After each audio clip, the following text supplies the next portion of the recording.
Shalom dan Om Swastiastu. Di sini kelompok 1 akan membawakan materi tentang sejarah sebagai kisah. Sejarah sebagai kisah. Sejarah sebagai kisah adalah peristiwa sejarah yang diceritakan atau dikisahkan kembali sebagai hasil rekonstruksi ahli sejarah atau sejarawan terhadap sejarah sebagai peristiwa. Sejarah sebagai cerita merupakan rekonstruksi dari suatu peristiwa, baik yang dituliskan maupun diceritakan oleh seseorang. Dengan demikian, sejarah dapat berupa kisah yang berbentuk lisan dan tulisan. Sejarah sebagai subjek sehingga tidak menutup kemungkinan sejarah sebagai kisah bersifat subjektif. Subjektivitasnya ada pada bagaimana sejarah itu disampaikan dan diceritakan oleh seseorang. Faktor kepentingan dan latar belakang penulis sejarah juga mengaruhi cara penulisan sejarah. Penulisan yang dapat dipertanggungjawabkan harus melalui penafsiran yang mendekati kebenaran peristiwa yang terjadi. Sementara itu, untuk merekonstruksi kisah sejarah harus mengikuti metode analisis serta pendekatan tertentu.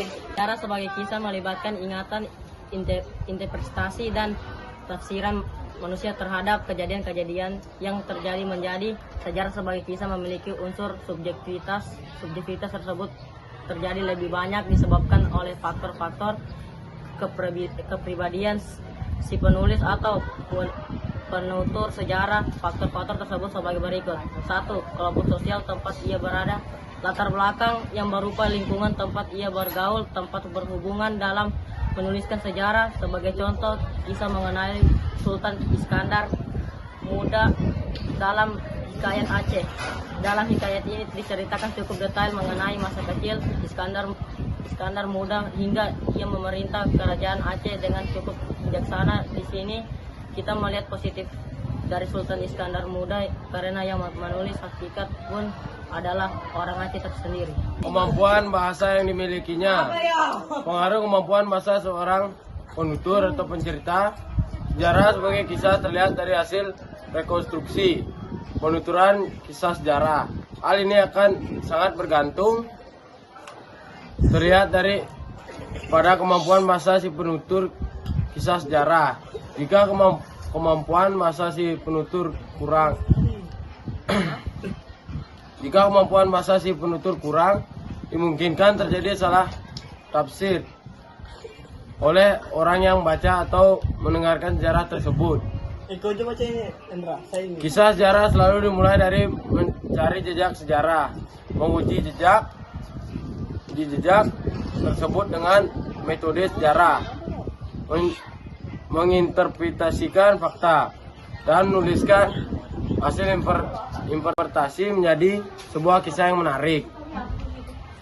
Dari proses tersebut dapat disimpulkan bahwa sejarah sebagai kisah merupakan peristiwa pada masa lalu yang diungkapkan kembali. Kepentingan yang diperjuangkan. Faktor kepentingan dapat terlihat dari cara seseorang menuliskan dan menceritakan kisah peristiwa sejarah. Kepentingan tersebut dapat berupa kepentingan pribadi maupun kepentingan kelompok.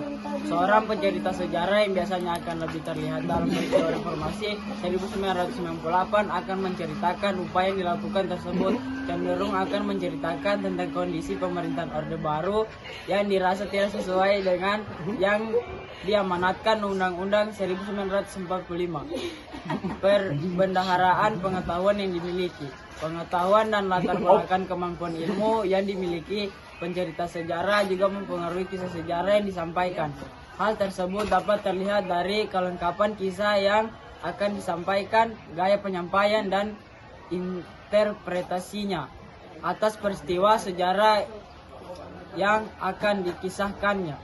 Jenis sejarah sebagai kisah. Secara garis besar, jenis sejarah sebagai kisah dapat dibagi menurut subjek, yaitu sejarah lama dan sejarah baru. Kajian sejarah lama berkaitan dengan tokoh-tokoh besar dan ilustrasi politik.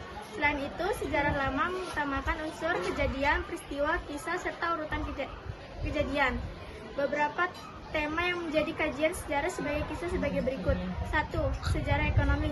Kajian sejarah ekonomi terbagi menjadi dua jenis, yaitu kajian yang bersifat tematik dan pragmatik. Kajian tematik menekankan aspek kegiatan ekonomi, adapun kajian pragmatik menjadi faktor ekonomi sebagai segmen mental atau asas Fatsal dalam mengkajikan sejarah. Kebudayaan. Sejarah kebudayaan selalu terkait dengan lingkungan kebudayaan. Kajian sejarah kebudayaan bisa meliputi kebudayaan zaman, batu dan logam, kebudayaan zaman, kerajaan Hindu-Buddha, dan sebagainya. Sejarah lisan. Sejarah lisan merupakan usaha merekam peristiwa-peristiwa sejarah yang dialami dan disaksikan oleh pelaku sejarah melalui wawancara atau turutan lisan pelaku sejarah. Sejarah sosial. Sejarah sosial merupakan peristiwa di masa lalu yang berkaitan dengan isu-isu sosial dalam masyarakat. Contoh sejarah sosial pada masyarakat Indonesia adalah pemberontakan Partai Komunis Indonesia (PKI) serta proses penyebaran Islam dan agama lainnya.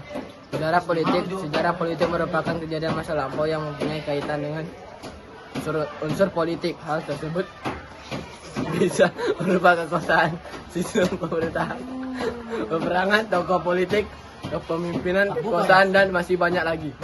Sejarah pemikiran mencakup sudut tentang pemikiran besar yang berpengaruh pada kejadian sejarah serta pengaruh pemikiran tersebut pada masyarakat. Fungsi sejarah sebagai kisah. 1. Memberikan gambaran tentang masa lalu. Menjelaskan bagaimana kehidupan perjuangan dan peristiwa penting terjadi di masa lampau. 2. Menimbulkan rasa, nasionalisme, dan cinta tanah air. Nasionalisme dan cinta tanah air. Kisah perjuangan pahlawan dan tokoh-tokoh bangsa dapat mengembangkan semangat kebangsaan. 3. Memberikan nilai dan teladan. Dari kisah sejarah, kita bisa mengambil hikmah dan meneladani sikap tokoh masa lalu seperti semangat juang. 4. Sebagai sarana pendidikan dan pembentukan karakter. Cerita sejarah mengajarkan nilai moral, sosial, dan kemanusiaan bagi generasi muda. 5. Hiburan yang mendidik atau edukasi dan rekayasa. Edukasi sejarah juga dapat disajikan secara menarik melalui buku, film, ataupun drama sejarah yang menghibur, sekaligus memberikan pengetahuan.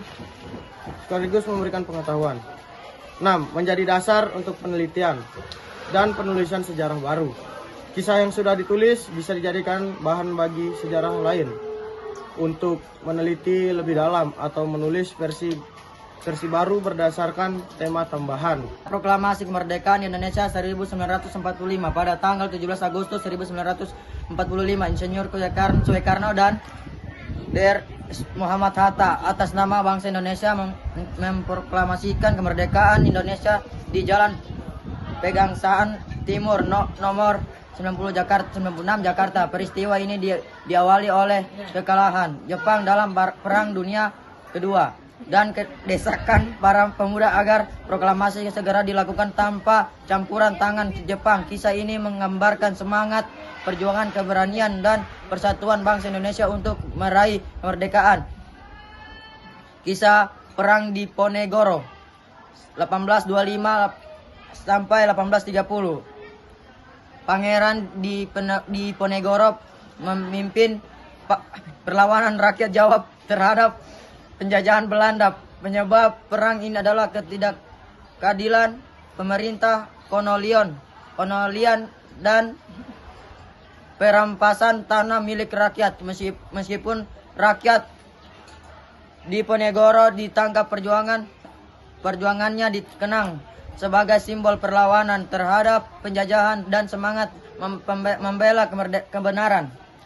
Kisah Sumpah Pemuda 1928. Pada tanggal 28 Oktober 1928, para pemuda dari berbagai daerah di Indonesia mengingkarkan Sumpah Pemuda yang berisi tekad untuk satu tanah air, satu bangsa, dan satu bahasa Indonesia. Kisah ini menunjukkan persatuan dan semangat kebangsaan yang menjadi dasar terbentuknya negara Indonesia.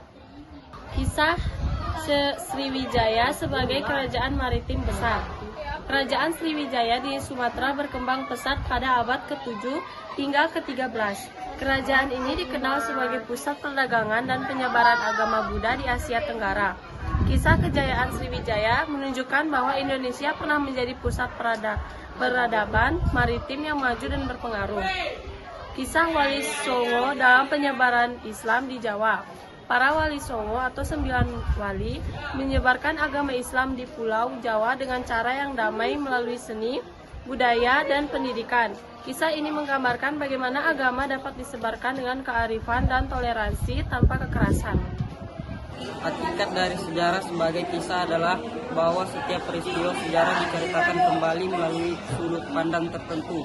Kisah tersebut disusun dari hasil penelitian sejarawan berdasarkan fakta-fakta sejarah yang ditemukan seperti dokumen, arsip, atau peninggalan lainnya. Jadi sejarah sebagai kisah bersifat naratif, logis, dan bermakna.